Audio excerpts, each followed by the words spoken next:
เออเออเออ เบอร์เด้อ้าวเริ่มเลยขออนุญาตเด้อ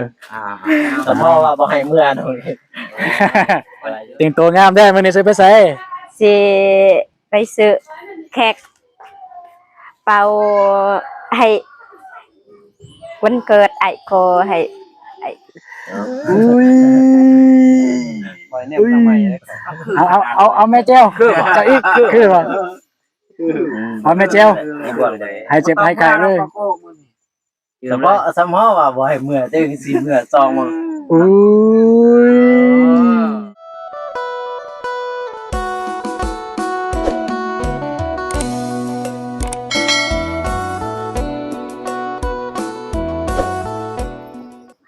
เนาะกราบทักทายสบายดีเด้อสบายดีพี่น้องเพิ่นสุคนเนาะยินดีต้อนรับ2อาตูน Channel คือเก่าเพิ่นว่าเนาะวันนี้บ่ตูนก็มาหาซื้อเค้กพี่น้องเนาะซื้อเค้กให้เบาโก้ก็คือย้อนหลังมันเกิดให้เบาโก้เนาะมันเกิดเบาโก้นั่นแม่น 2-3 มื้อที่แล้วแต่ว่าทีมงานเฮาก็บ่มีเวลาพี่น้องเอ้ยทางบ่ตูนก็ไปทางพุ่นเนาะก็เลยบ่ได้ซื้อเค้กให้เลาก็บ่แม่นว่าเป็นเรื่องใหญ่โตดอกพี่น้องแต่ว่าก็เป็นการเชิญว่าเป่าเค้กเอิ้นขวัญเพราะว่าเบาโก้ก็หากเกิดอุบัติเหตุใหม่ๆนี่พี่น้องเนาะก็อยากให้เบาโก้มีสุขภาพแข็งแรงพี่น้องเนาะมื้อนี้ก็มากับน้องสาวนี่นางเอกประจำทีมเดี๋ยวสิเข้าไปทักทายเลยพี่น้องเนาะไป สบายดีน้องเดิม สบายดีทักทายสบายดี สบายดีไอตูนสบายดีพ่อแม่พี่น้องใจบุญทุกท่านสบายดีFC พังไทยพังลาวทั้งประเทศอยู่ในบ้านก็สบายดีเบิดทุกคนเด้อสบายดี แต่งตัวงามได้มื้อนี้สิไปไส สิไปซื้อแขกเป่า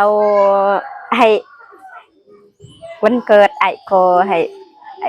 ไอโกเป่าแขกยอดหลังก็คือความหมายคือซื้อเค้กให้เบาโก้ให้เบาโก้เป่าก็คือย้อนหลังวันเกิดเบาโก้โดยโอเคพร้อมแล้วป่ะโอเคพร้อมแล้วก็จับกองให้อายก่อนนะโอเคไปสวัสดีเด้อผู้สาวเอาเค้กแน่ก่อนหนึ่งเอาไปใส่แปลนอัมมาก็ได้เนาะเลยได้เขียนซื้อใส่ได้ซื้อจะได้เบาโก้มาเขียนอยู่นี่ก็ได้ป่ะสิถ่ายเลยเนี่ยเข้ามาเนาะพี่น้องเอ้ยเบาตูนก็บ่เคยซื้อเค้กให้ไผเนาะสำหรับแบบเอาเป็นหมู่เป็นครูเนี่ยยังบ่เคยซื้อขนาดหมู่สนิทเบาเจ็บมันเกิดเบาเจ็บเบาตูนยังบ่เคยซื้อจักเทื่อเลยสบายดีเด้อเอ้าสิอายหยังเอ้าบ่ต้องอายดอกเจ๊เขียน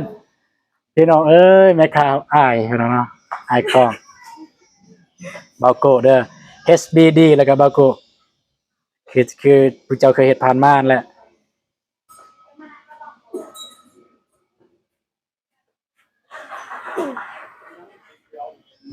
พี่น้องนะเบาโก้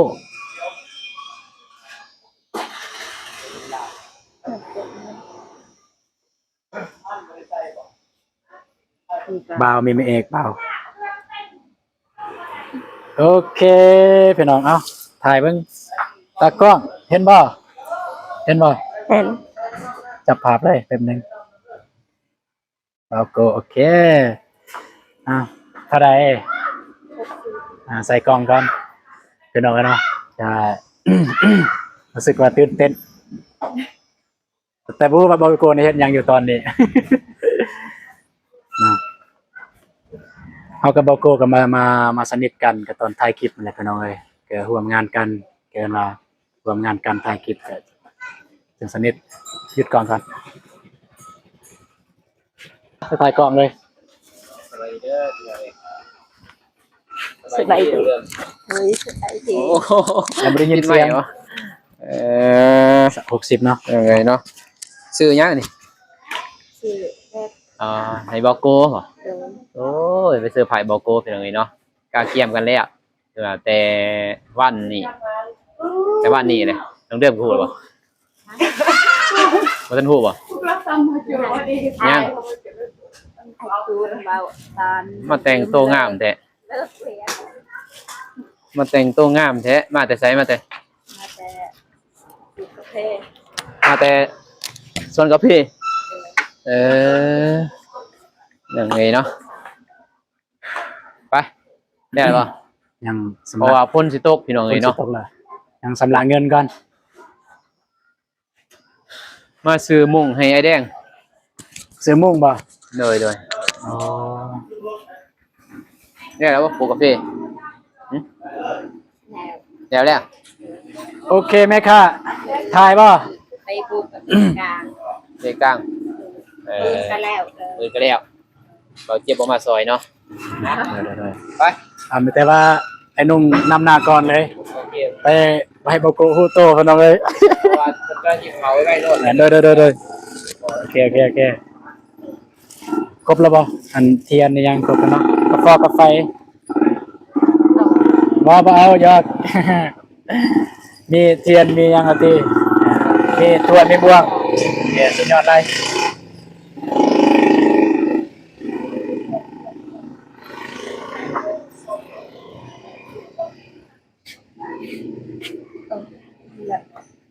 แมน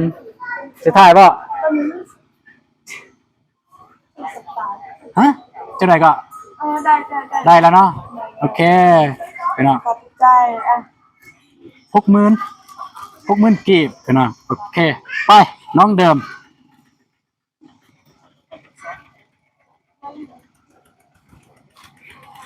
โอเคพี่น้องไปเจอกันอยู่ดินน้องซาลีเลยพี่น้องไปสะพายวันเกิดน้องบ้าวโก้ไปน้องเดิมมาหยุดเลยโอเคพี่น้องเลยมาฮอดแล้วดินน้องซาลีมาฮอดแล้วยานบาโกฮูโตพี่น้องเอ้ยเนาะเบิ่งไม้ก่อนอย่ามันปิดให้น้องเดิมอันหนึง โดย โอเคฮอดแล้วพี่น้องเอ้ย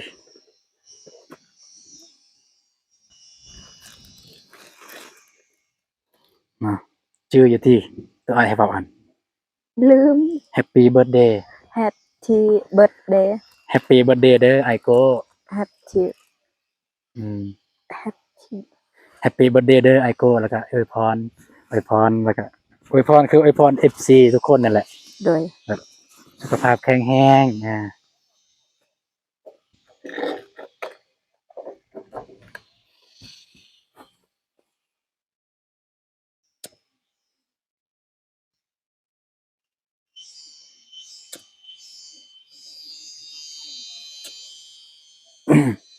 น้องเห็นแต่ว่าเราประสบอุบัติเหตุเห็นบ่เบาโกประสบอุบัติเหตุบ่เห็นบ่ บ่ บ่ได้เบิ่งคลิปบ่ซั่น บ่มีเน็ต อ๋อ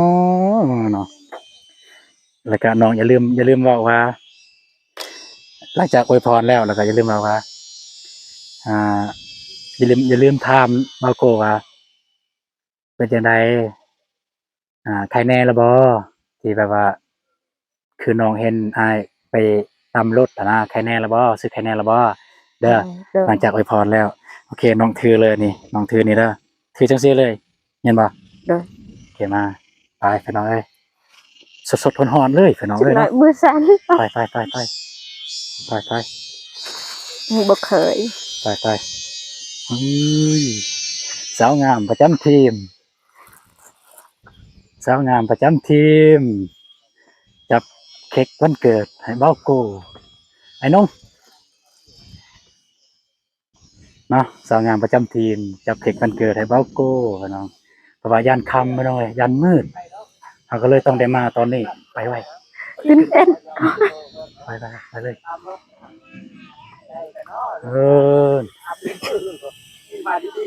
พี่น้องเอ้ย Day to you Happy birthday to you Happy birthday Oh เบอร์เด้ อ้าว เด้ เริ่มบ่ ไป คนอนุญาตเด้อ สมพ่อว่าบ่ให้เมื่อตรงนี้อะไรเด้อ สวัสดีเด้อเด้อ มาแกะ อ้าว แกะก่อนนี่เด้ สมพ่อว่าบ่ให้เมื่อ มันเกิด ย้อนหลังย้อนหลังย้อนหลัง เนาะอ้าวบอกโกอธิษฐานเฉยเนาะให้เจ็บให้ป่วยให้โซ่เกินว่าอุบัติเหตุอะไรแหละให้เป็นช่วงเศร้าเฉยเนาะสุดเกินว่าเคาะเฮ็ดเอ็นไฮ เอาได้วันนี้เลย เปล่าร้อย เอ้ย อยู่กระตุ้งเลยหน่อย ได้นำเลย เบอร์เด้สุขภาพแข็งแรงเด้อไอ้โกให้ร่ำให้รวยอย่าเจ็บอย่าจน เด้อ พัฒนาสิ่งใดก็ได้สิ่งนั้นเด้อไอ้โกเฮ็ดเวียกอันใดก็ขอให้ผสมตื่นเต้น ตื่นเต้นว่ะ ความสำเร็จเด้อไอ้โกสาธุ โดย สาธุ สาวเจ็บไวๆเด้อ เลย เกินว่าตื่นเต้นกว่าจะคล้องวันเกิด ขอให้เบาโกสุขภาพแข็งแรงพัฒนาสิ่งใดให้ได้สิ่งนั้นขอให้ร่ำให้รวยเด้อ ย้อนหลัง เฮ็ด เนาะ หยังก็ขอให้ราบรื่นขอให้ วันเกิด เฮงๆปังๆไอ้สิก็ขอให้เป็นให้ได้หลาย เฮ็ดแล้วแต่ว่าจะบ่ เด้ มา อเบาโก เฮ้ยยายไปก่อน เริ่มกินเลยเริ่มเลย กัด รอว่านี่ ลืมคือกันวันเกิดเอง รอว่านี่ว่าสิเป่าอีนี่คือกันนั่นแหละ อ้าวนี่ แต่ว่าเพิ่นบ่มาเลยว่าเมื่อเพิ่นมาจึงย้อนหลัง อั ก็ น ได้ นั้นลูกอันนั้นจะได้ เอิ้นลูกเอิ้นลูก เข้าเลยไม่แจวเข้าเลย ไอ้ เข้าในเลยไม่แจว เอิ้นลูกเต้ เข้าในไม่แจว เขามากินเผ็ดถ้าไม่ได้เดียวแม่ ลูกก็เป็นไข้ ไข่กินบ้านมาได้ โอ้ยลูกก็เป็นไข้หมดโอ้ไป หิวมีมัน เบิ่ง อ๋อ เก็บ เราก็เนาะ นี่เด้แบ่งให้ไอ้สร้างเพิ่นกินน้ำแหน่สร้างแดง เลยตามสบายเด้อม มันเกิดพี่น้องเอ้ยเนาะจัด เกิดย้อนล่าง ย้อนหลังให้เบาโก้ ว่าสิไปมื้อนั้นก็อยู่บ้านเพิ่นก็บ่ได้พี่น้องเอ้ยเนาะเพราะว่าทีมงานเฮาก็มันมาแต่เพิ่นว่าแต่บ้านแม่เฒ่าตาบอดก็ค่ำเลย แมนมัน เฮาเลย คำ บ่ทันซ้ำเหมือนว่าสิไปอยู่เห็นจัดอยู่แต่ว่าเฮาก็บ่ได้ไปซ้ำเพราะว่ามันบ่ทันเด้มาแต่เฮือนแม่เฒ่าตาบอดก็พอดีฮอดเฮือนก็8-9โมงมื้อนั้นเด้ นัดกันอยู่รอกันอยู่ อืม พิดนัดซ้ มันค่ำเด้เลยบ่ได้ไปหมู่บ้านนี้อีกว่าสิมาอีกแต่บอกกูก็บ่ได้มาสิ ประมาณมัน ว่าสิเฮ็ดแล้วกับนั่นซาเจียวเพิ่นน้องซาลี เส้นน้องสลี ำน้องสลีบ่สบาย สบาย โอ้ ที่จริงนี่ก็สิเอาน้องสลีจับเค้กแต่ว่าน้องสลีบ่สบาย ก็เลยไปหาน้องเดิมก็คายเวียกแดแต่น้องเดิมก็สละเวลามา เลย ให้สร้างเพิ่นติสร้างแดงก็ได้ ไอ้แดง ได้ มานะ ให้สร้างแดงเพิ่นว่าให้ลูกมันแน่น ขอบใจเด้อขอบใจเด้อ เด้อ กิน เป็นไรเลยตัวนี้ เป็นจะได้ โอ้มันหวานโพดบ่ เพิ่นบ่มักบ้าน โอ้เพิ่นบ่มักหวาน บ่มันคือเป็นอย่างนั้นเสียแต่มื้อนั้นน่ะมัน อุ้ย บ่ได้บ่ ก็เริ่ม ปลาเหลือมเด้น้องเดิมยาน อย่าสิยานนี่บ่มีเบาเจ็บอยู่นี่เด้แต่กอดเซาเด้ยานอยู่กันได้อ้าย นี่กัดเสา เฮ้ยยาไฟ เนี่ยอ้ายอยู่กันได้ จะได้ ต้องเดิมมาไหม ปาดเด้กินเลยเหรอแล้วก็ไว้ เลยเจ้าของกินก่อนเอาเจ้าของกินก่อน บ่ค่อยบ่เฮ็ดดอกคือบ่เจ็บบ่ตูนเฮ็ดน้องเดิมกับบ่เฮ็ดเบานุ่งเนี่ย เอากินนะ บ่เฮ็ดดอกเนาะบ่ดีจะได้ไปโยนฟันออกเอาแล้วน้องเดิมมาเนาะ มาจะไหน พี่แม่น้องเดิม มาเลย โอเค ปอนแน่อยากเบิ่งนะเบาโก้มันเกิดเจ้าของกันนะ กินก่อน ปอนแน่เอ้ย อุ้ย คอยเนี่ยทำไมเลย เอาแม่เจ้าจะอีกคือบ่เอาแม่เจ้าให้เจ็บให้ไข้เลย เฉพาะสมอว่าบ่ให้เมื่อตึงสิเมื่อซองมา อุ้ย หวานเจี๊ยบ หวาน ฉัน นะ นะเบิ่งฮะฉันนะเบิ่งฉันมัน หวานก็เค้กอีก ใหญ่เจ็บใหม่ขึ้นเนาะ นะ เจ็บบริมามื้อนี้พี่น้องเนาะ บ่มาบ่กินไหมเดิม เอาแม่งเลย เดิมเอาแม่เดิมน้องเดิม ไอ้กลับกันเลยอย่าไปส่งเดิมเลยบ่ แม่นจะส่งน้องเดิม กลับแล้วอย่า กับ คนนี่ กับพร้อมกันเด้ คนไหนบ่ได้เด้ สิกลับ ไหน ไป ดอกเอามือ น้องเดิม ก่อนไหม นี่ได้เพื่อนญาติเรา ขอบใจ บ่ได้นอนบ่ได้นอนบ่เจ็บบ่ได้มาบ่มีคนพานอน ว่านอนนี่ ปกติบ่เจ็บมาแล้วก็มีคนพานอนก็ได้นอน มีเพื่อนนอนบ่กันบ่จะมา แม่นคันบ่เจ็บมาแล้วมีบ่อนนอน มาเด้อ FC พ่อแม่พี่น้องเบิดสูงทุกคนมากินเค้กนำกันวันเกิดไอโก ครั้งที่2ว่าบ่ได้กินเค้ก ด้วย ครั้งที่สองแล้ว ครั้งที่สอง เพราะว่ามันไปย่ามน้องเดิมพี่น้อยเนาะมาน้องกะค่านี่แหละเรียน เด้อแม่น ย่ำๆเพิ่น วันนี้ มี น้อง แต่ เดิมก็อยู่นี่แล้วเนาะไม่ให้เดิมอยู่นี่เนาะ อืม โอ้บัดเพิ่นกลับคนแรกสิได้มาย่ามเพิ่นเพราะว่าสิไปเฮ็ดห้องน้ำเพิ่นนะไปพุดห้องน้ำข้างในอะบัดเพิ่นไปกลับเมื่อบ้านก่อน น้องเด่นภายหน้าแล้วบ่ เพราะว่าต้อง มืออื่นกันแล้วปุกกระเพนโอเค เมื่อยบ่ สิเมื่อ มีคนไปส่งบ่ บ่มี บ่มีเนาะ ด้วย อยากฝากหยังบ่ในคลิปนี้ฝากเลย ผักบึงก่อน เพราะว่า เอื่อยเพิ่นไปส่ง สิบอกพี่อายไปส่งถือแล้วตักไปอยากไปขุดเด่นใส่เบียร์กาแฟกาโดย กาไว้ กาไว้ เพราะว่าจะเมื่อก็ทางอ้ายก็สิแวะไปหันน่ะนะไอ้สิให้เจ้าคุดนั่นแหละเจ้าบ่ถ้าว่าน้องเด่นว่างก็คุดถ้าบ่ว่างสิจ้างไอ้น้อยเพิ่นว่าเม็ดละแสนให้เพิ่นมีต้นเพิ่นพอได้ซื้อเขาพี่น้อยเนาะ แม่น เราก็ขอแต่ด้นนั่นแหละแต่ว่าถ้าว่าขุดอันให้ค่อยขุดได้เด้อเพิ่นว่าพอได้ซื้อเขาเพิ่นในต้นละเรามีเขากินน่ะโดยใช้เพิ่นนั่นแหละตั้งว่าซอยนะเพิ่นขึ้นว่า5นำเพิ่นว่าล้านน้องเดิม กินเด้อ กินรถ น้องดื่มกินละ น้องเดิมมานี่จักเทื่อแหละ ให้แต่ ว่าย า เป็นวัด ซองบ่ สอง ซองกับเทื่อนั้นมากับไอ้เตียงเนาะ ต้นเป็นวัด โดย ได้ขอบใจหลายๆน้องเด้อที่เสียสละมา โดย เพื่อมันเกิดทีมงาน ได้คือกัน สิจะเอามาแก้ให้ไปยังงงเมื่อกี้เอ้ามันยังคือเราบ่ ใจ ให้ ของกัน เด้อมันยังเราบ่ให้เมื่อข้างไว้เนี่ยเอาตกใจ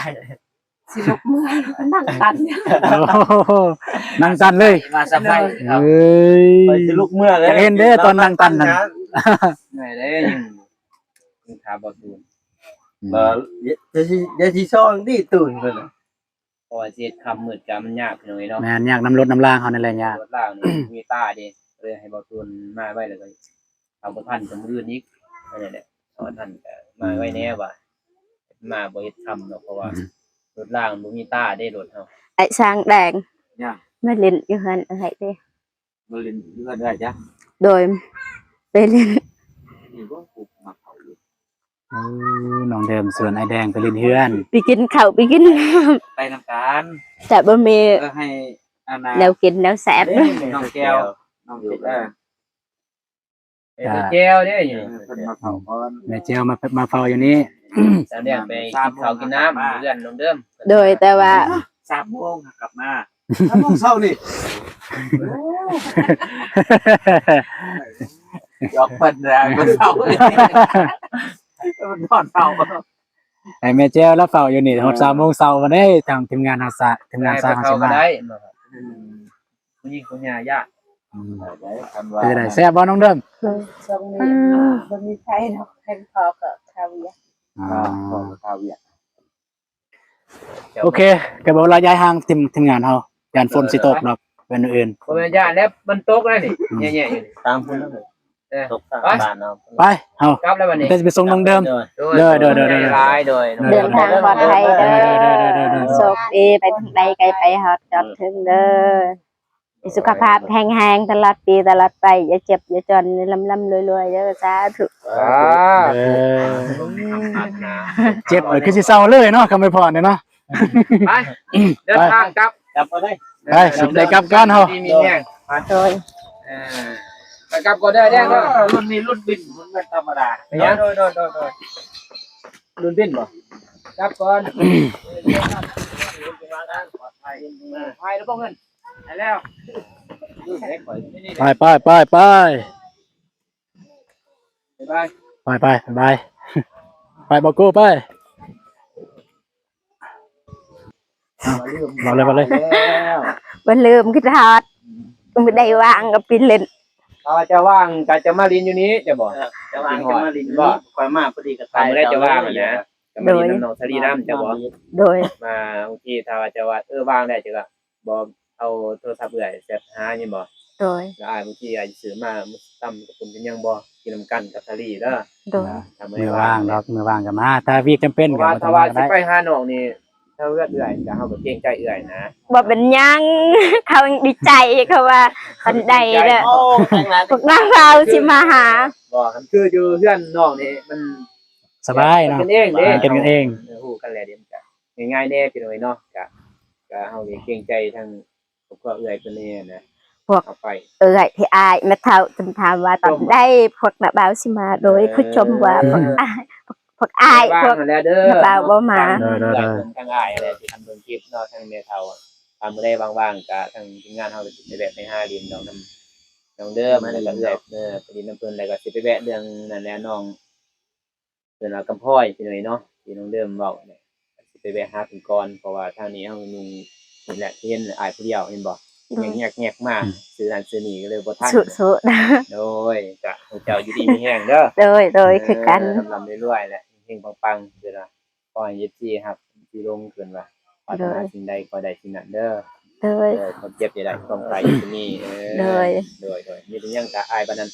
ถ้าว่ามื้อแรงว่างถ้าเจ้าเมื่อบ้านขออายจะสิเว้าเรื่องเฮ็ดห้องน้ำให้เด้อ โดย แบบมื้อใช้จะเมื่อเพราะว่างบทางเบาเจ็บมันก็ปรึกษากันแล้วเลยเนาะของน้อง4 ล้านถ้าว่าพ่อบ่พ่อเนาะถ้าว่าเฮาเฮ็ดเองนี่สิพ่อเฮาต้องได้จ้างสร้างจังเลยเนาะถ้าเฮ็ดเองเฮามีเวลาเฮาเฮ็ดเองก็4 ล้านพ่อ แม่น บ่เฮาบ่ได้เอาเด้ค่าแห้งนี่เฮาเฮ็ดให้น้องซื่อนะ แม่น แต่ว่าเฮาต้องได้จ้างสร้างนำแน่นะถ้าเฮาบางทีเฮาบ่ได้เบิ่งก่อนถ้าบางทีก็บ่ได้จ้างเอาปกติแอมก็ดีเนาะซื้อได้พอกับอิหยังเพิ่นว่าพอกับวัววิทย์เนาะแล้วคูณแล้วก็เฮ็ดมันแล้วกับเพิ่นว่าทานหยังนั่นแหละบางทีเบิ่งก่อนจังเลยเนาะแต่บางทีบ่เตียงมากก็ยังดนแน่แหละแม่นบ่ โดย ถ้าบ่เตียงมากก็ยังสิรอเฮ็ดอยู่นี่แหละ โดย จนมันแล้วอยู่นี่จังว่าจะได้ไปหาเจ้าเด้อ โดย บ่ลืมดอก โดยโอเค เฮ็ด ไป ต้อนรับ เด้อไป โอเคขอบคุณตกเลยตักตกเลยแล้วเอาทางเฮายัง เอาสุดท้ายท้ายสุดนี้ก็ขอให้ใส่พรเบาโกเด้อจงมีสุขภาพแข็งแรงมันคนยืนปรารถนาสิ่งใดก็ขอให้ได้สิ่งนั้นอย่าเจ็บอย่าไข้เด้ออันที่เจ็บมากก็ขอให้เศร้าไวๆเด้อเบาโกเด้อได้ให้ได้ลุยงานเต็มที่วันนี้เอาดีๆแห้งเด้อ เดี๋ยวงานนำกันแล้วมั้ย ไปน้องสลีเอาน้องเดิม ไปเลย ไปส่งน้องกันโดย ค่อยไปเลย เด้อ เดิม ได้ป่ะ ได้แล้ว ฮะ ค่อยๆเด้อ เด้อทางยากกันเลยทางเข้าบ้านน้องซาลีไม่แต่ขี้ต้มพี่น้องน้องเดิมเกือบสิบ่ขี้น้ำพี่น้องเอ้ยว่าย่านบ่ตูนสิพาล่มโอ้ยอ้ายก็ขอบใจน้องเด้อที่ โดย อันสละเวลามาจับเค้กทีมงานพวกอ้ายเห็นบ่ น้องก็ขอบใจคือกันบ่อาย เด้อ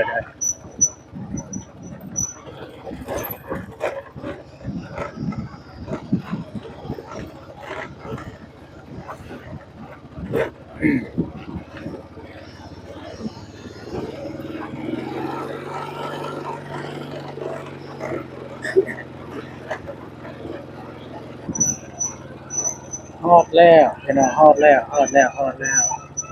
ฮอดเฮือนน้องเดิมแล้วมาส่งน้องเดิมอีกครั้งพี่น้องเอ้ยเอาน้องเดิมต้องมาส่งน้องเดิมแล้ว